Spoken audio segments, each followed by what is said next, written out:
Game of Thrones சீரிஸில் John ஸ்னோவும் இன்னும் சிலரும் சேர்ந்து ஒரு ஒயிட் வாக்கரை பிடிச்சிட்டு வர மாதிரியான சீன் ஒன்று இருக்கும்.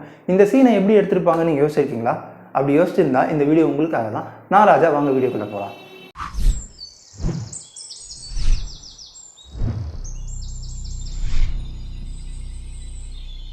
ஃபர்ஸ்ட் நாம் இந்த சீனை பார்த்தா லொக்கேஷனை ஃபுல்லாக விஎஃப்எக்ஸில் தான் பண்ணியிருப்பாங்கன்னு தோணும். பட் இவங்க அப்படியெல்லாம் பண்ணலை. நிஜமாகவே அந்த லொக்கேஷனுக்கு போய் தான் ஷூட் பண்ணியிருக்காங்க. இந்த மாதிரி ஒரு பனி பிரதேசத்தில் போய் ஷூட் பண்ணணுன்னா அதில் பிரச்சனை என்னென்னா, அங்கே வெதர் கண்டிஷன்ஸ் மாறிக்கிட்டே இருக்கும். டே லைட் ரொம்ப கம்மியாக தான் இருக்கும். படத்தோட குழு இந்த ரியாலிட்டி தான் வேணும்னு சொல்லி அந்த லொக்கேஷனுக்கே போய் ஷூட் பண்ணியிருக்காங்க. ஷூட் எடுத்த அந்த லொக்கேஷனுக்கு நார்மலான வெஹிக்கிள் எல்லாம் போக முடியாது.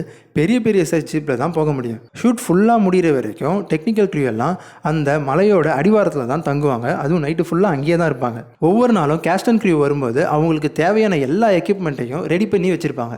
இந்த பனி பிரதேசத்தில் ஒரு பனிக்கரடி சீன் வரும். அந்த பனிக்கரடி சீனை ரியலாக பண்ணியிருப்பாங்கன்னு எதிர்பார்க்காதீங்க. அப்படி பண்ணியிருந்தால் ஆக்டர்ஸ் எல்லாம் மறுக்கையாக தான். ஃபர்ஸ்ட் ப்ரீ விஷுவலில் அந்த பனிக்கரடி சீனை பண்ணிவிட்டு அதுக்கப்புறம் அதே ஆக்ஷனை எப்படி ரோப்பில் சேஃபாக பண்ணலான்னு ஸ்டண்ட் பேனை வச்சு ரிஹர்சல் பார்த்துருக்காங்க. எல்லாத்தையும் பார்த்துட்டு ஓகே சேஃபாக பண்ணலாம் அப்படின்னு முடிவு பண்ணதுக்கப்புறமா தான் ரியல் ஆக்டர்ஸை வச்சு பண்ணியிருக்காங்க. ஒரு பெரிய கரடி ஒரு மனுஷனை கடிச்சு கொதறினா எப்படி இருக்குமோ அதே மாதிரி தான் அந்த ஷாட்டையும் பண்ணியிருப்பாங்க. ஒரு சீனை ரியல் லொக்கேஷனில் ஷூட் பண்ணிட்டோம்னா அதுக்கப்புறம் அதே மாதிரி ஒரு சீனை சிஜியில் க்ரியேட் பண்ணி மேட்ச் பண்ணுறது ரொம்ப கஷ்டம். ஆனால் கேம் ஆஃப் த்ரோனுடைய ஆர்ட் டிபார்ட்மெண்ட் அந்த ஃப்ரோசன் லேக்கை அப்படியே செட் போட்டு க்ரியேட் பண்ணியிருப்பாங்க. அதுவும் நல்ல பெரிய செட்டாக போட்டிருப்பாங்க. ஒரு கல் குவாரியில் தான் இந்த செட்டை போட்டிருப்பாங்க. குவாரியில் இருக்கிற தரையை சமமாக மாற்றுறதுக்காக ஃபுல்லாக சிமெண்ட் கான்கிரீட் போட்டிருக்காங்க. அதுக்கு மேலே பெயிண்ட் பண்ணிவிட்டு அதுக்கும் மேலே வேக்ஸை யூஸ் பண்ணி ஸ்னோ மாதிரி பண்ணியிருக்காங்க. ஆக்டர்ஸ் ஃபஸ்ட் டைம் இந்த செட்டை பார்க்கும்போது இது ரியல்னு நினைக்கிற அளவுக்கு ரியலிஸ்டிக்காக பண்ணியிருக்காங்க. இப்போது இந்த சீனுடைய இன்னொரு முக்கியமான சேலஞ்ச், எல்லாருமே பனிக்கட்டி உடச்சிக்கிட்டு ஏரிக்குள்ளே விழுற இந்த ஷாட் தான். இதை கண்டிப்பாக ரியல் லொகேஷனில் எடுக்க முடியாது. எடுத்த ஆக்டர்ஸ் எல்லாமே ஃப்ரீஸ் ஆகிடுவாங்க.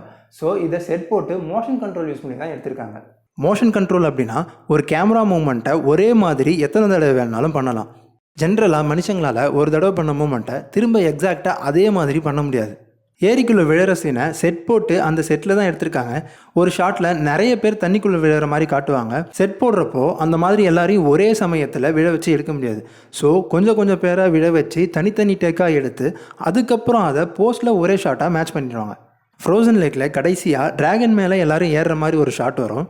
அதுக்கு டிராகனோட ஹைட் ரெஃபரன்ஸ்க்காக டிராகன் மாடலை ஃபுல்லாக க்ரியேட் பண்ணி அதுக்கப்புறம் அந்த டிராகனை தனித்தனி பீஸாக கட் பண்ணி அதோடைய ஷோல்டர் பார்ட்டை அந்த லேக் மேலே வச்சு அதுக்கு மேலே எல்லா ஆக்டர்ஸும் ஏறுற மாதிரி பண்ணியிருப்பாங்க. டிராகனோட ஃபயர் பனிக்கட்டியில் பட்டு அந்த பனிக்கட்டி எல்லாம் நெருப்போடு சேர்ந்து செதற மாதிரியான ஷாட்ஸ் வரும்.